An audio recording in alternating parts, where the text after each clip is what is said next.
So this is my first time under the car. Believe it or not, I've waited this long to even get under the darn thing. All the problems I found up top were so overwhelming that I haven't got under yet. And the bottom side does not disappoint. So this is some custom exhaust system here. It's got this really cool design where they use the sway bar to hold the exhaust in place. Or vice versa, I don't know. I mean, the exhaust here is very, very intimate with the sway bar. It's pretty impressive that it actually got so tight. I've never seen anything so amazing. And then you travel up here and you're like, oh, okay, a little nice little resonator. That's cool. Carbon fiber drive shaft. Very wow. Very wow. Much wow. Still has a heat fucking shield in here. That's good news too. That helps keep the drive shaft good and safe from the temperatures. They got the factory rear O2 in here. Nice. Super close to that, but it's not hitting, so that's good. And then what the fuck is that? That's a wideband O2 installed as officially the lowest point in the car is the end of that O2 in the wiring, and it's less than horizontal, which is super great for the sensor. They totally love that. And by love that, I mean they fail all the time because they collect water and they operate like shit. And that's if you don't hit something on the freeway and tear this darn thing off, because it is definitely the lowest part of the car. My camera won't do it because there's a big bright garage door behind it window. There you go. Look at that. Lowest part of the car. That's really tits. And then this also beautimousness here also really, really impresses me. You got this lack of mount. But what they did is they decided, you know what? If I just push it really hard against the mount, that's the same thing as mounting it because it's super tight to this here. So it doesn't rattle a whole lot because it's so extremely compressed, but it's providing no support for the exhaust system or the downpipe at all. And then there's this wonderfulness I love here too, this external wastegate dump tube. It's really cool because it goes from here all the way up and over the downpipe, over there, to the other side, to where this wastegate is way the fuck up there. Instead of just putting the wastegate right here, where there's plenty of room, I wish my finger will show, here we go. Plenty of room right here, and just dump the tube out this way. They made this big old huge thing go over the top, which I thought was really, really spectacular. The header's not terrible. They use some really good heavy-duty stainless steel on here. Really nice. These are pretty cool. They're a little thin and flimsy, but as long as it holds the pressure, then we'll be okay. This is bellows style here. It's got this really awesome CarQuest oil filter on it. That's totally sweet.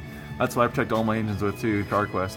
And then the merge is actually really nice. I'm impressed with the merge. It's pretty. Nice thick flanges. That's pretty good. They got the O2 sensors close as they could so it's as much as they can of all 4-ish cylinders, but it won't technically see all 4 there, but it's better than nothing. And then of course you got the wrap and everything going on. So that was really impressive. I was really, really pleased to see all that. And here's the bottom view of this radiator that we installed for you, one that's not gummed up and screwed up. It's got this oil cooler on it, but unfortunately this header is so fucking close. I don't know if we can get an oil cooler lines connected to it because they made this lower tube so freaking forward. I don't understand why they did that. It's way forward. It's tucked up in here. It's hitting where a heat shield is supposed to go. It's hitting this mount right here, or pretty close to it. Once the engine runs, it hits it. And then this line right here is super close. I don't know how I'm gonna get an oil line onto this fitting and keep it safe from the heat of this header. So I'm not super impressed with that, nor am I impressed with the engine leaks. I think that it looks like an oil leak under here, or some gooiness. Feels like it could be oil. Under here, and what was the other one at? There was 2, right? There's a little drip there. A little drip on the ABCS. The turbo drain tube is leaking for sure. Oh, and the turbo drain tube.